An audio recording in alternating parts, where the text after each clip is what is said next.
So hello my dear friends, कैसे हैं आप सब। I hope you are doing well. यार इमेजिन करो, आपने अपने लाखों रुपए लगाए, करोड़ रुपए लगाए, कोई फ्लैट बुक किया, ठीक है। फ्लैट रेडी है, आपको पोजेशन कुछ टाइम बाद मिलने ही वाला है। आप सोच रहे हैं कि अब आप अपना गृह प्रवेश करेंगे, लेकिन वैसे ही सुप्रीम कोर्ट का डिसीजन आ जाता है और उन बिल्डिंग्स को धाराशायी कर दिया जाता है, डिमोलिश कर दिया जाता है। ये इंडिया का आज तक का सबसे एक एक्सट्रीम केस है कि बिल्डिंग्स को गिरा दिया गया, जबकि ये डिसीजन किसी भी कोर्ट के लिए आसान नहीं होता। लेकिन इस केस में ऐसा क्यों हुआ, ये सब कब हुआ, किसके साथ हुआ, कैसे हुआ, सारी चीज़ें इस वीडियो में जानेंगे। तो वीडियो को एंड तक ज़रूर देखना। उसके बाद अगर आपको वीडियो पसंद आती है तो इसे लाइक ज़रूर करना, शेयर करना एंड चैनल को सब्सक्राइब ज़रूर कर लेना, ठीक है, क्योंकि ऐसी वीडियोज़ आती रहती है और इससे मुझे मोटिवेशन मिलता है। तो आज हम जानेंगे सुपरटेक ट्विन टावर का केस, क्यों इन बिल्डिंग्स को गिराया गया, कहाँ ऐसी नौबत क्यों पहुँची, और ये 32 मंजिल की बिल्डिंग है, 9 सेकंड में गिराई गई कैसे, सारी चीज़ें legal angle A to Z सारी चीज़ें जानने वाले हैं, ठीक है। तो चलिए वीडियो में फटाफट से अब आगे चलते हैं। तो सबसे पहले हम बात करेंगे इसके बैकग्राउंड की। देखो, बैकग्राउंड हो सकता है काफ़ी लोगों को पता भी हो कि सुपरटेक एक बिल्डर है, उसने एक काफ़ी सारे प्रोजेक्ट्स लॉन्च किए हैं। तो उन्हीं में से एक प्रोजेक्ट एक लॉन्च किया एमराल्ड कोर्ट के नाम से, रेजिडेंशियल हाउसिंग प्रोजेक्ट। काफ़ी सारे लोगों ने इसमें फ्लैट परचेज करे, अप्रूव्ड प्लान था, सब कुछ था। उस टाइम पे रेरा नहीं था, क्योंकि ये बात होगी 2004 से लेके 7 के आसपास की, ठीक है। रेरा नहीं था। रेरा कब आया है आप कमेंट में ज़रूर मेंशन करना अगर आपको पता है। तो सब कुछ अप्रूव्ड प्लान्स थे नोएडा अथॉरिटी से। ओपन ग्रीन स्पेस कैसे बनेगा, टावर्स बनेंगे तो उनके बीच में ग्रीन स्पेस बनेगा, सनलाइट सबको मिलेगी, प्रॉपर वेंटिलेशन होगा, सब कुछ, ठीक है। सारी चीज़ें एज पर अप्रूव्ड लॉज थी, ठीक है।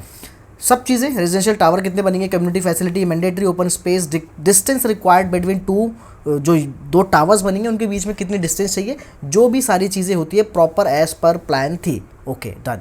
तो ये है इसका बैकग्राउंड कि हाँ, ये सारी चीज़ें तो प्रॉपर थी। लेकिन अब ये जब इन्होंने अप्रूव करवा ली, उसके बाद बिल्डर ने कुछ इसमें चेंजेस करे कुछ टाइम बाद। तो चेंज क्या थे, और चेंज भी कोई इतने बड़े नहीं थे क्योंकि बिल्डर्स उसे कराते रहते हैं, लेकिन चेंजेस क्या थे वो देखिए। बिल्डर ने 2 नए टावर इसमें ऐड करे, ठीक है। इंक्रीज कंस्ट्रक्शन डेंसिटी, डेंसिटी का मतलब होता है कि अब जो डिस्टेंस पहले मान लीजिए 50 मीटर थी 2 टावर्स के बीच में, अब 2 टावर्स कहीं और एडजस्ट करने हैं तो उनको डिस्टेंस तो कम करनी पड़ेगी ना सबकी, तो वो एक कम हो गई। उसके बाद ओपन एरिया भी कम हो गया उसके हिसाब से, क्योंकि वेंटिलेशन, सनलाइट, पार्क का एरिया, ग्रीन एरिया सब कुछ कम हो जाएगा, टावर्स आएंगे 2 एडिशनल। तो ये चीज़ें हैं। तो बिल्डर ने क्या किया, पहले सब कुछ अप्रूव कराया बढ़िया से, उसके बाद 2 टावर्स को ऐड कराया कुछ टाइम बाद, और उसकी वजह से क्या हो गया, कंस्ट्रक्शन की डेंसिटी बढ़ गई। अब ये 2 टावर का नाम कौन सा है, यही ट्विन टावर्स हैं, ठीक है। एपेक्स टावर और सियान टावर, जो भी आप इसे बोलें, ठीक है। तो ये 2 टावर थे, एपेक्स एंड सियान। तो इन 2 टावर्स को बाद में ऐड कराया गया, इनिशियली ये प्लान्स में नहीं थे। उसके बाद अब ये टावर, एक एपेक्स टावर 32 फ्लोर्स का, सियान 29 फ्लोर्स का, कंबाइंड अगर देखें तो इनमें मतलब 1000 करोड़ का इसका एस्टीमेट प्रोजेक्ट की कॉस्ट है, और बहुत सारे अपार्टमेंट्स हैं। 2 टावर बन रहे हैं 32 और 29 फ्लोर के, मतलब आप मान लो 40 और 30, ठीक है, लगभग 70 फ्लोर्स के आसपास कितने सारे अपार्टमेंट्स होंगे, कितना करोड़ों रुपए लगेगा, ठीक है। तो इनको ऐड कराया गया, ये 2 ट्विन टावर्स के नाम से जाने गए बाद में, ठीक है।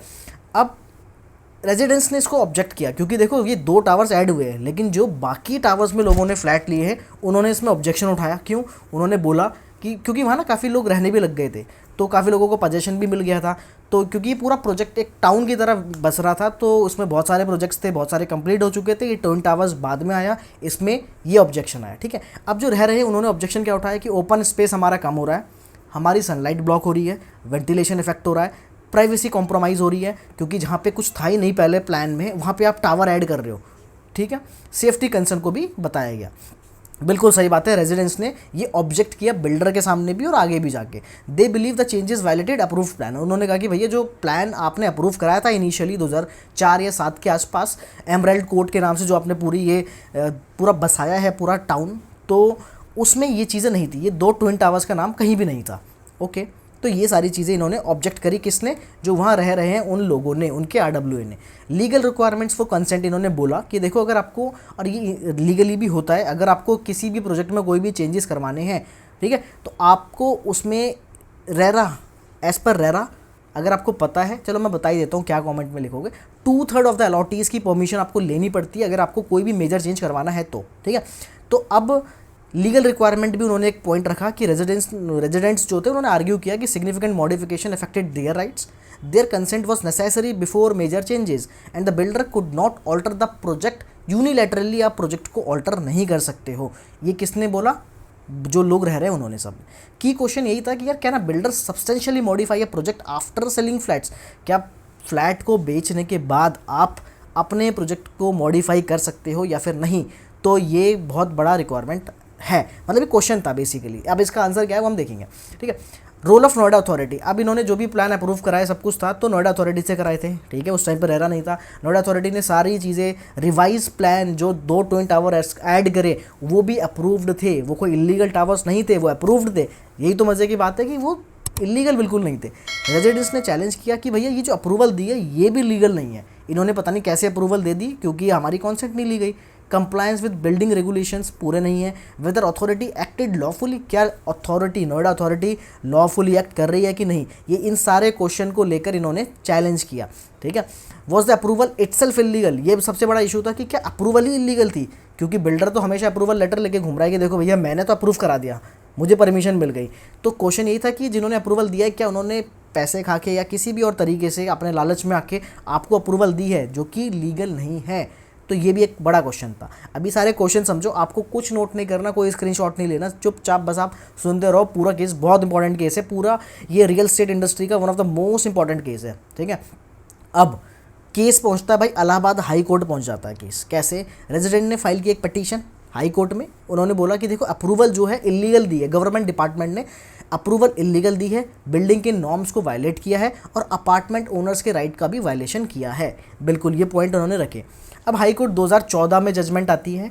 हाई कोर्ट कहता है, इलाहाबाद हाई कोर्ट क्या कहता है कि देखो हाँ बिल्कुल सही बात है, अप्रूवल जो मिली है वो इम्प्रॉपर है, बिल्डिंग रेगुलेशंस वायलेट किए गए हैं और कंस्ट्रक्शन जो हुई है ये 2 टावर्स की, एपेक्स एंड सियान की, ये इलीगल है। हाई कोर्ट ने ऑर्डर कर दिया था किसका? डेमोलिशन का, कि इनको गिराना ही पड़ेगा, क्योंकि बाकी सब के राइट्स और बाकी सब की लाइफ खतरे में हो सकती है इन 2 टावर्स के, अगर ये आ जाते हैं अपने वर्किंग कंडीशन में। तो ये हाई कोर्ट ने बोल दिया था 2014 में, ठीक है। अब देखो कितना टाइम लग जाता है, कितने लोगों का पैसा फंसा है, काफ़ी लोगों का उसमें रेंट भी दे रहे हैं, क्योंकि उन्होंने अभी बुक किया हुआ है तो वहाँ वो रेंट पे रह रहे हैं कहीं, तो रेंट भी दे रहे हैं, और अगर उन्होंने पैसा लोन पे उठा के बिल्डर को भी दे दिया है तो उसकी EMIs भी भर रहे हैं। तो दोनों तरीके से उन पर बर्डन आ रहा है। लेकिन 2014 में हाई कोर्ट ने बोल दिया था कि भैया डिमोलिशन करना चाहिए ट्विन टावर्स का।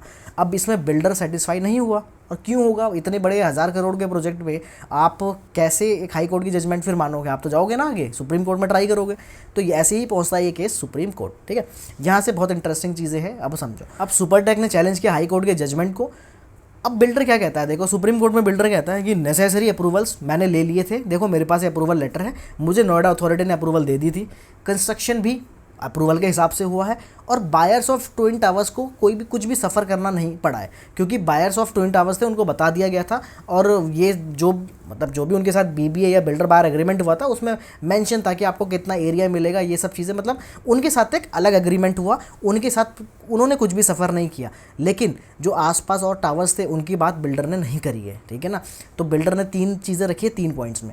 कोर्ट ने एग्जामिन किया, बहुत सारी चीज़ें देखी, उसके बाद कोर्ट के पास भी यही क्वेश्चन था कि अप्रूवल वैलिड है कि नहीं, बिल्डिंग रेगुलेशंस वैलिड किए कि नहीं, और रेजिडेंट्स की कॉन्सेंट ली कि नहीं, जो रेजिडेंट्स रह रहे हैं उस प्रोजेक्ट के अंदर उनकी कॉन्सेंट ली कि नहीं, could illegal construction be allowed to remain. और सबसे बड़ा क्वेश्चन अब सुप्रीम कोर्ट के पास ये था, क्योंकि हाई कोर्ट बोल चुका था कि डिमोलिश कर दो, सुप्रीम कोर्ट ने ये भी देखा कि क्या अगर कंस्ट्रक्शन मान लो इलीगल भी है तो क्या हम इसको रहने दे सकते हैं या फिर इसको हमें गिराने का आदेश देना ही पड़ेगा। तो ये बहुत बड़ा क्वेश्चन, 4 क्वेश्चन थे सुप्रीम कोर्ट के सामने, ठीक है। अब सुप्रीम कोर्ट ने बहुत केयरफुली एग्जामिन किया, बिल्डिंग प्लान, अप्रूव रिकॉर्ड, सारी चीज़ें, नोएडा अथॉरिटी के एक्शंस देखे, रेजिडेंट्स के राइट्स देखे, सब चीज़ें हुई, बहुत लंबा केस चला। उसके बाद कोर्ट ने फाउंड किया कंस्ट्रक्शन ने वायलेट किया है मैंडेटरी डिस्टेंस नॉर्म्स को। डिस्टेंस नॉर्म्स जो भी है उसके हिसाब से बहुत क्लोज वो टावर आ चुके थे इन द सेंस, क्योंकि प्रोजेक्ट में जितने अप्रूव हुए थे उसके बाद आप 2 ऐड करोगे, टावर्स बहुत बड़ा स्पेस लेते हैं, 2 टावर ऐड करें तो सबका स्पेस कम हो रहा था, ठीक है। इनका स्पेस, ये दोनों टावर बहुत क्लोज हो चुके थे, उसके चक्कर से ओपन एरिया की रिक्वायरमेंट भी इग्नोर कर दी गई, क्योंकि कहाँ से बचेगा ओपन एरिया। और एडिशनल टावर वर इलीगली परमिटेड, परमिशन दे दी लेकिन परमिशन इलीगल है, रेजिडेंट के राइट को भी एडवर्सली इफेक्ट किया गया है। तो ये कोर्ट ने फाउंड किया इस कोर्ट में, इस केस में, ठीक है। तो ये चीज़ें हैं। उसके बाद सुप्रीम कोर्ट ने क्या ऑब्जर्वेशन रखी है कि नोएडा अथॉरिटी ने अपनी स्टैट्यूटरी ड्यूटी को फेल किया है, इलीगल अप्रूवल्स है, ठीक है, जो भी अप्रूवल्स थी वो सारी इलीगल हैं, रेगुलेटरी ओवरसाइट को कॉम्प्रोमाइज़ किया गया और पब्लिक अथॉरिटीज़ को cannot facilitate illegal construction, public authority illegal construction को फैसिलिटेट नहीं कर सकती है। तो कोर्ट ने बोला रूल ऑफ लॉ प्रिवेल होगा ओवर कमर्शियल इंटरेस्ट। आपका कमर्शियल इंटरेस्ट होगा लेकिन रूल ऑफ लॉ उसके ऊपर जाएगा। And the court held that illegal construction cannot be legalise merely because money has been invested. आप ये नहीं कह सकते कि पैसा लग चुका है चाहे आपका चाहे बायर्स का और इसीलिए आप इलीगल कंस्ट्रक्शन को भी रहने दो। नहीं, ये तो आपने और आपकी अथॉरिटी ने मिलकर एक लूप होल ढूंढ लिया कि भैया एक बार हम फटाफट से अप्रूवल दे दो, बिल्डिंग खड़ी कर दें फटाफट से, फिर केस जाता रहेगा, कोई बिल्डिंग थोड़ी गिरवा देगा। ये बहुत बड़ा एक था सबके मन में, बिल्डर्स के मन में कि बिल्डिंग थोड़ी कोई गिरवा देगा, कोई भी बड़ा कोर्ट होगा, 1000 करोड़ की बिल्डिंग होगी, लोगों का पैसा लगा है, कोर्ट बिल्डिंग नहीं गिरवा सकता। इस भ्रम को तोड़ा इस जजमेंट ने, ठीक है। तो ये बहुत इंपॉर्टेंट जजमेंट है। अब कोर्ट ने इतना बोला, उसके बाद बिल्डर ने आर्ग्यू क्या किया था कि इनोसेंट बायर्स का पैसा लगा है भाई, देख लो, डिमोलिशन वुड कॉज हार्डशिप, क्योंकि डिमोलिश होगा तो उन लोगों के लिए ही दिक्कत हो जाएगी। बिल्डर कहता है, अब बिल्डर को कब से पड़ी है बायर की, अगर पड़ी होती तो वो सारे नॉर्म्स को फुलफिल करता।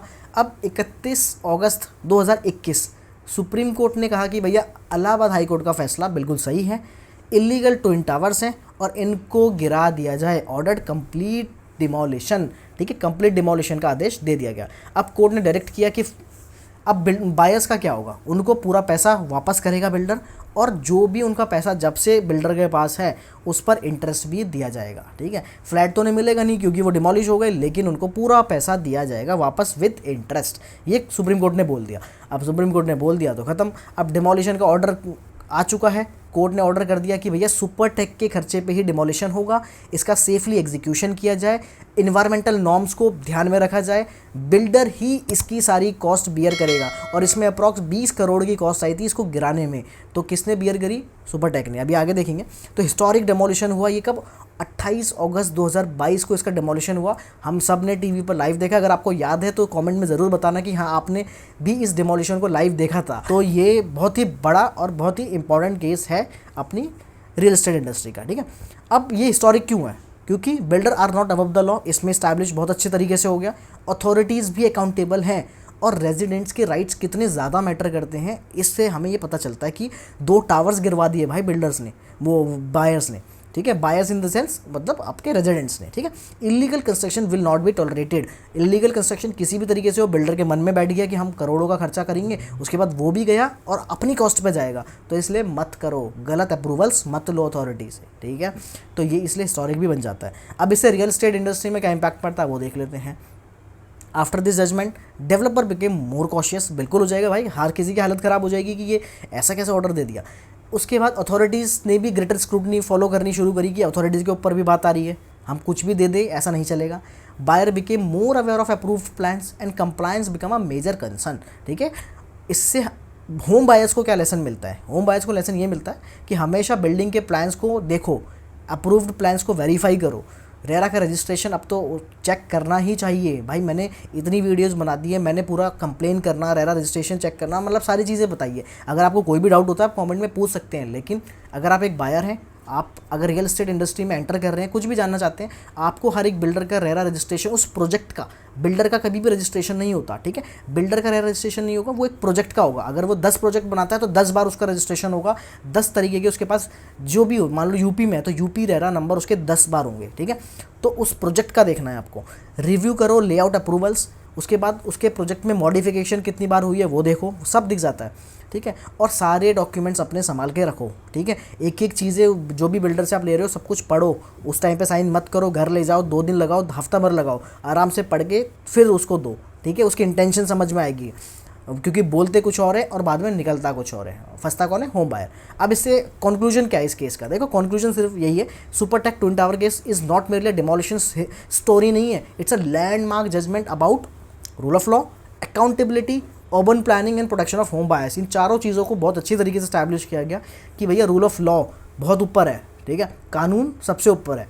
एटलीस्ट कोर्ट में जाके तो ये दिख जाता है बड़े बड़े केसेस में कि कानून सबसे ऊपर है। अब ग्राउंड लेवल पे दिखता है कि नहीं, वो आप बता सकते हैं, शेयर कर सकते हैं, ठीक है। Accountability, urban planning and protection of home buyers, ये तीनों चीज़ें भी बहुत ऊपर है और इससे ये क्या हुई? स्टैब्लिश हुई है। तो ये इसका कंक्लूजन है इस केस का। अब आप मुझे बस कमेंट में ये भी बताएंगे कि आपको ये केस कैसा लगा, समझ में आया कि नहीं आया, और अगर आप किसी और चीज़ के बारे में वीडियो चाहते हैं तो वो भी ज़रूर बताना। एंड मिलते हैं नेक्स्ट वीडियो में। Till then bye bye.